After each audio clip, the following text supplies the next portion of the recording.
उस यीशु की सलामती आप सब देखने वालों और सुनने वालों के साथ अब से लेकर हमेशा तक होती रहे। आप देख रहे हैं गॉस्पेल चैनल यूएई बाइबल की बातें प्रोग्राम का एक नया सेशन। इस नए सेशन में मैं आप सबको वेलकम और खुशामदीद कहता हूं। इस वक्त मैं दुबई में इंटरनेशनल सिटी में मौजूद हूं और यहाँ पे बहुत सारे नौजवान मेरे साथ थे जहाँ पे हमने खुदा के कलाम की खिदमत की है। आज का जो मेरा मौजू है, खुदा के वफादार रहें तो आप खूब कामयाब होंगे। मेरे अजीजों, आज की जदीद दुनिया में हर फर्द बशर की कोशिश है कि इस मुआशरे में कामयाबी की ज़िंदगी बसर करो, लेकिन कामयाबी खुदा के साथ वफादार रहने से ही मिलती है।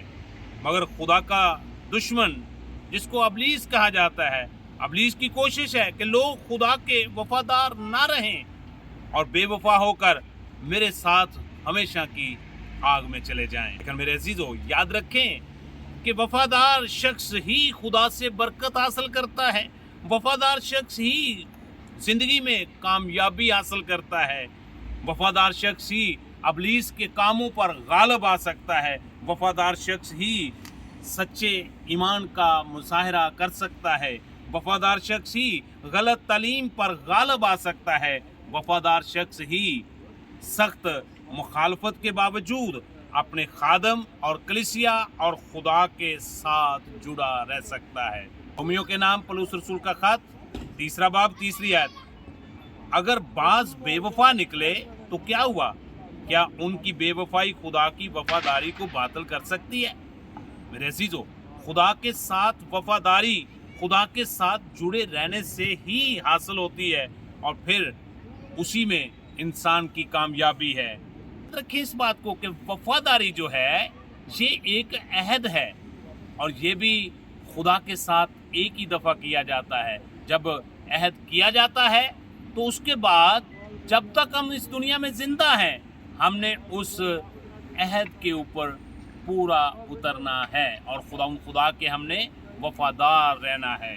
मेरे अजीजों, जब हम मुकद्दस पौलुस रसूल की ज़िंदगी पर गौर करते हैं तो मुकद्दस पौलुस रसूल जो है वो इस अहद का ऐलान कुछ इस तरह करता है। गलतियों के नाम पौलुस रसूल का खत है और उसका 2 बाब और उसकी 26वीं आयत। मैं मसीह के साथ मसलूब हुआ हूँ और अब मैं जिंदा ना रहा बल्कि मसीह मुझ में जिंदा है, और मैं जो अब जिस्म में ज़िंदगी गुजारता हूँ तो खुदा के बेटे पर ईमान लाने से गुजारता हूँ जिसने मुझसे मोहब्बत रखी और अपने आप को मेरे लिए मौत के हवाला कर दिया। मेरे अजीजों, अगरचा खुदा की वफादारी में दुख हैं, मुश्किलें हैं, परेशानियां हैं, मुसीबतें हैं, लेकिन इसके साथ साथ कामयाबियां भी मौजूद हैं और फिर ज़िंदगी के ताज का वादा भी वफादारी के साथ किया गया है। मुकाशवा की किताब और उसका 2 बाब और उसकी 10वीं आयत। जो दुख तुझे सहने होंगे उनसे खौफ ना कर। देख, अबलीस तुम में से बाज को तो कैद में डालने को है ताकि तुम्हारी आजमाइश हो, और 10 दिन तक मुसीबत उठाओगे, जान देने तक वफादार रह तो मैं तुझे जिंदगी का ताज दूंगा। मेरे अजीजों, जब तक हम जिंदा हैं, हम खुदा के और उसके कलाम के वफादार रहें तो खुदा हमें हर मैदान में कामयाब करेगा। मेरे अजीजों, इससे पहले अगर आपने यीशु अल मसीह को अपना शख्सी नजात दीदा कबूल नहीं किया तो मैं आज ही आपको दावत देना चाहता हूँ, अपनी पुरानी इंसानियत को उसके कामों समेत उतार दें और नई इंसानियत को पहन लें और अपनी ज़िंदगी का एक यूटर्न लें जिसको तौबा कहा जाता है, और यीशु मसीह के कफारे पर ईमान लाते हुए हमेशा की ज़िंदगी के वारिस हो जाएं। खुदा आप सबको यीशु मसीह को कबूल करने की और यीशु मसीह के साथ वफादार रहने की तौफीक अता करे। God bless you.